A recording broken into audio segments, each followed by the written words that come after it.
Good morning, JC. Good morning, Pilipinas. Good morning, boss. Naku, maulang umaga nga po ang sumalubong sa atin ngayong Lunes dahil nga po yan sa hanging habagat na nagpapaulan dito po sa atin sa Metro Manila. At para bigyang linaw ang lagay ng ating panahon ngayong umaga, makakasama po natin si Pag-asa Weather Forecaster Connie Dadivas. Good morning po, Miss Dadivas. Yes, good morning din sa'yo, Harry. Alright, Ms. Dadivas, simula kagabi, walang humpay yung mga pag-ulan na ating nararanasan dito sa Metro Manila. Linawin lang po natin, habagat po ang sanhi nito, mga kababayan, Ms. Connie, at hindi po itong si direktang epekto ni Bagyong Maring?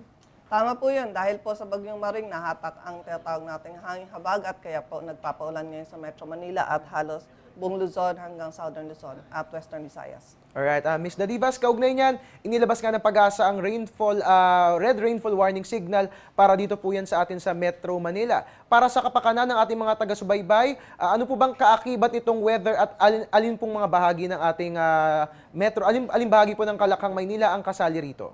Ngayon, as of 6:15 a.m., naglabas ang Pag-asa ng Red Rainfall Warning Advisory number 9 at ang mga affected areas, Metro Manila, Bataan, Zambales, Pampanga, Rizal, Cavite, Laguna, Batangas, Tarlac, Bulacan, Occidental Mindoro at Northern Quezon.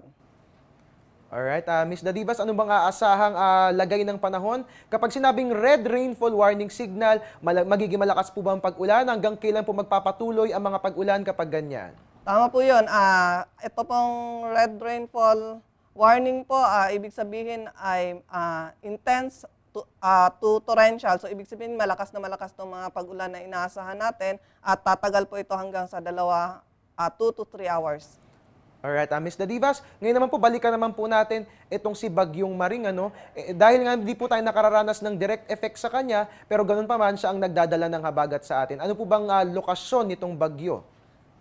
Sa ngayon, as of 5 a.m., ang Bagyong Maring ay nasa layong 550 kilometers silangan po ng Itbayat, Batanes. At taglay pa rin ang pinakamalakas na hangin na 75 kilometers per hour at ang gustiness na 90 kilometers per hour.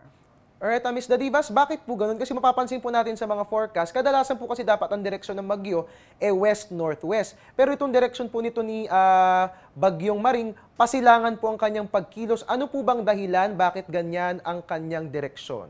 Ang nakaka-apekto lang dito na system, kaya ito nag-eastward, meron tayong nakikitang blocking high or ibig sabihin high pressure area na naka-block dito kaya hindi siya makagalaw ng tama. At sa ngayon po, may nakikita tayong steering high naman dito sa kanan kaya po ito halos naglo-loop. So, asahan po natin tuloy pa rin ang mga pag-ulan natin hanggang sa susunod na 3 hanggang 4 na araw. Alright, mga kabayan, narinig po natin si Ms. Dadivas. Magpapatuloy nga po mga pag-ulan hanggang sa susunod na 3 to 4 days dahil nga po yan sa epekto nito ni Bagyong Maring na siya namang nagpapaibayo nitong hanging habagat. Ms. Dadivas, nakikita ba natin na magtataas tayo ng public storm warning signals? What are the odds?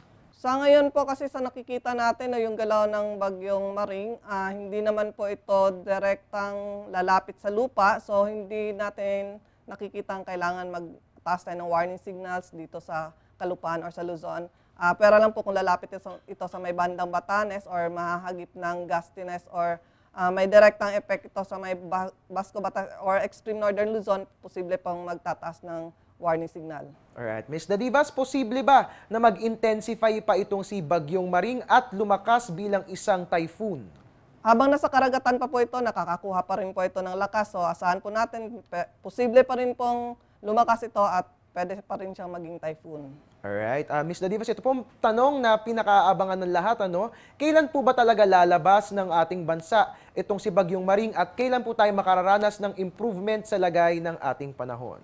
Kung hindi po magbabago ang galaw at bilis nito, asahan po natin by Thursday morning or Webes ng madaling araw ay nasa labas na po or malapit na ito sa boundary ng Philippine Area of Responsibility. At posible po magkakaroon tayo ng magandang panahon or improving weather po sa may Visayas and Mindanao lang po sa susunod na 2 araw. Pero dito po sa Metro Manila at sa Luzon, asahan natin magiging maulap at maulan pa rin po tayo hanggang sa susunod na 4 na araw. Naku, matagal-tagal pa po yan mga kababayan. Narinig po natin si Pag-asa Weather Forecaster Connie Dadivas. Medyo mga 3 to 4 days pa ang ating bibilangin bago tuluyang makalabas ng bagyo, bago makatuloy makalabas ng ating bansa, itong si Bagyong Maring. At Ms. Dadivas, last few reminders para sa ating mga kababayan bilang magiging maulan nga po ang mga susunod na araw. Asahan po natin lagi tayong merong update dito sa Bagyong Maring at paalala lang sa ating mga kababayan, lagi pong antabayanan ang update ng Pag-asa at ng Panahon TV dahil po every 3 hours naglalabas tayo ng update ng rainfall or rainfall warning kung anong posibleng magiging lakas ng ulan at anong mga apektado na lugar. Alright, and there you have it mga kababayan. Yan po ang lagay ng ating panahon. Nakasama po natin si Pag-asa Weather Forecaster Connie Dadivas. Magbabalik po ang ating ulat panahon makalipas ng isang paalala. Teng, ang package. Ma'am, sabi ng Air 21 on the road na. Ano, Teng? Ang package. Ma'am, sabi ng Air 21 na receive na. Okay, very good. Basta padala, sagot ka ng Air 21. May real-time delivery updates via text para worry-free ka. Teng, ang package, napadala mo na? Yes, ma'am, sa Air 21. Sa Air 21, sagot ko, padala mo. At mga kababayan, kaugnay nga po nitong maulang panahon na ating nararanasan, kansilado nga po ang karamihan sa mga klase po sa Kalakhang, Maynila, gawa nga po nitong mga pag-ulan. So dahil nga po suspendido ang ating mga pasok, manatili na lamang po sa ating mga bahay at mag-monitor po tayo ng lagay ng ating panahon nang sa gayon, maiwasan po natin ang anumang sakuna. At yan po muna latest mula rito sa Pag-asa DOST. Kasama niyo sa Good Morning Boss ang inyong weatherman Harry Bayona. Back to studio.